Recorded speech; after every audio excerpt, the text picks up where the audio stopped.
True, nervous, very, very dreadfully nervous I had been, and am. But why will you say that I am mad?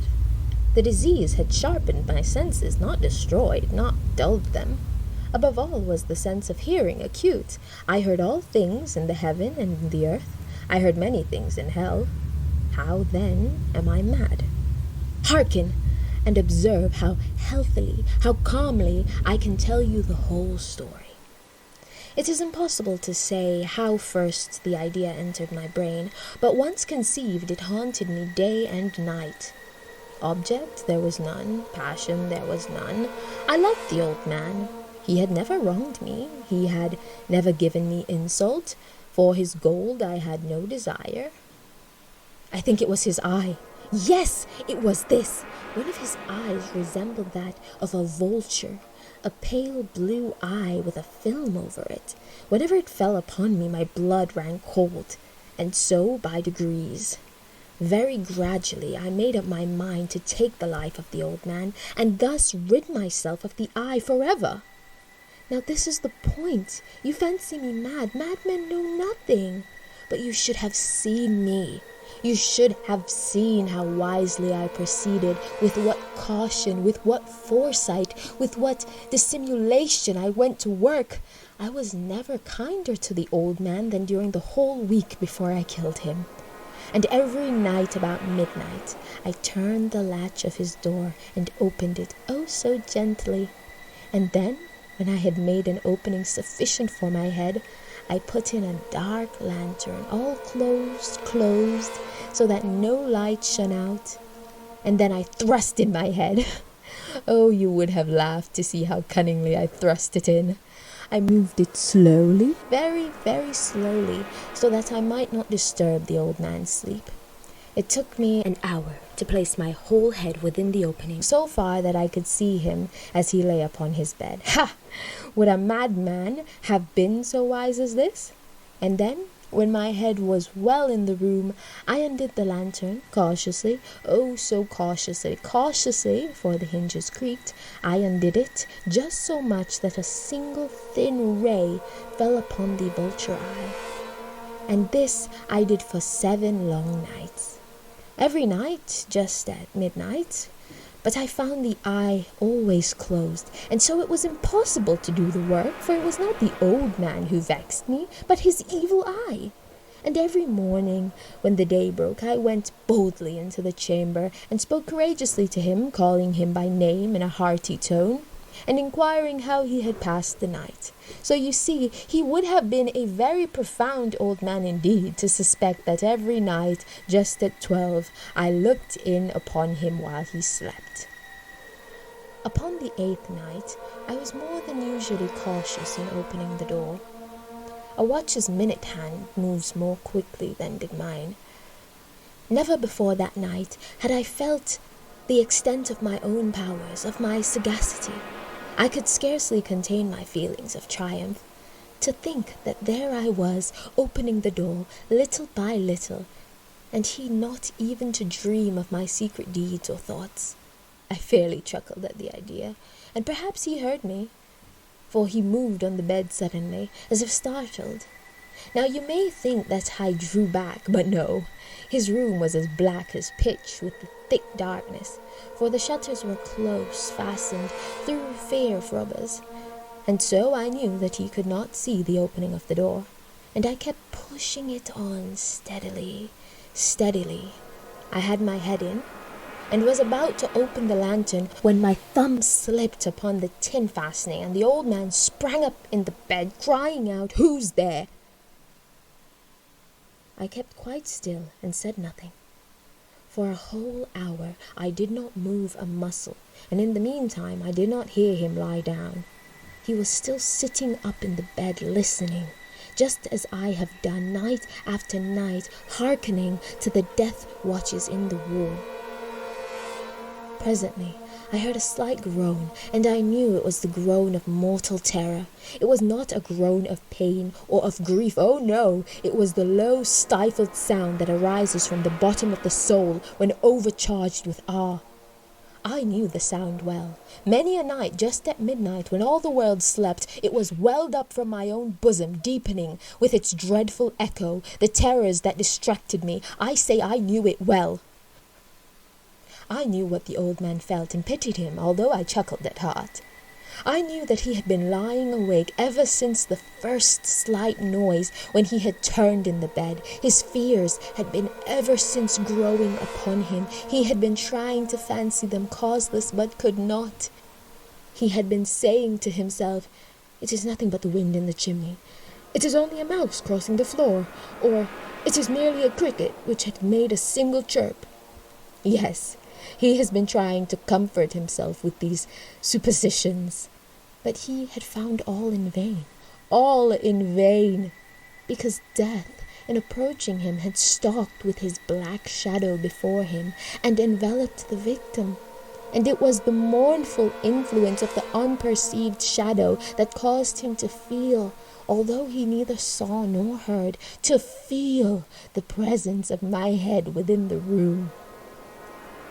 When I had waited a long time, very patiently, without hearing him lie down, I resolved to open a very, very little crevice in the lantern. So I opened it.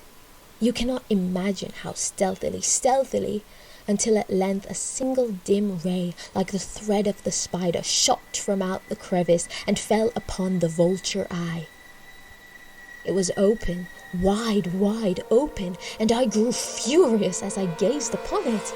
I saw it with perfect distinctness, all a dull blue with a hideous veil over it that chilled the very marrow in my bones, but I could see nothing else of the old man's face or person, for I had directed the ray, as if by instinct, precisely upon the damned spot.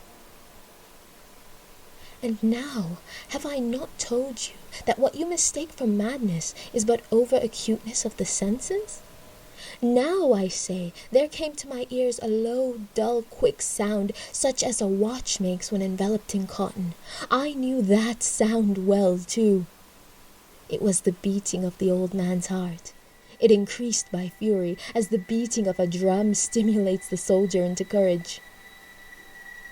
But even yet I refrained and kept still. I scarcely breathed. I held the lantern motionless. I tried how steadily I could maintain the ray upon the eye. Meantime, the hellish tattoo of the heart increased. It grew quicker and louder every instant. The old man's terror must have been extreme. It grew louder, I say louder, every moment. Do you mark me well?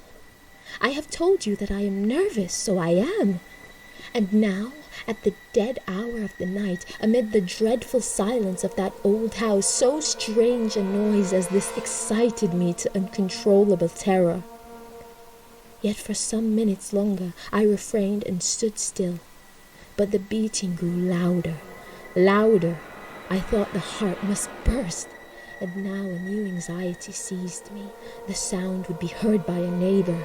The old man's hour had come. With a loud yell, I threw open the lantern and leaped into the room. He shrieked once only. In an instant, I dragged him to the floor and pulled the heavy bed over him. I then smiled gaily to find the deed so far done. But for many minutes, the heart beat on with a muffled sound. This, however, did not vex me. It would not be heard through the wall. At length it ceased. The old man was dead. I removed the bed and examined the corpse. Yes, he was stone dead. I placed my hand upon the heart and held it there many minutes. There was no pulsation. He was stone dead. His eye would trouble me no more. If still you think me mad, you will think so no longer when I describe the wise precautions I took for the concealment of the body. The night waned, and I worked hastily but in silence. First of all, I dismembered the corpse. I cut off the head and the arms and the legs. I then took up 3 planks from the flooring of the chamber and deposited all between the scantlings. I then replaced the board so cleverly, so cunningly, that no human eye, not even his, could have detected anything wrong. There was nothing to wash out, no stain of any kind, no blood spot whatever. I had been too wary for that. A tub had caught all. When I had made an end of these labours, it was 4 o'clock, still dark as midnight. As the bell sounded the hour, there came a knocking at the street door. I went down to open it with a light heart, for what had I now to fear? There entered 3 men, who introduced themselves with perfect suavity as officers of the police. A shriek had been heard by a neighbour during the night. Suspicion of foul play had been aroused. Information had been lodged at the police office, and they, the officers, had been deputed to search the premises. I smiled, for what had I to fear? I bade the gentleman welcome. The shriek, I said, was my own in a dream. The old man I mentioned was absent in the country.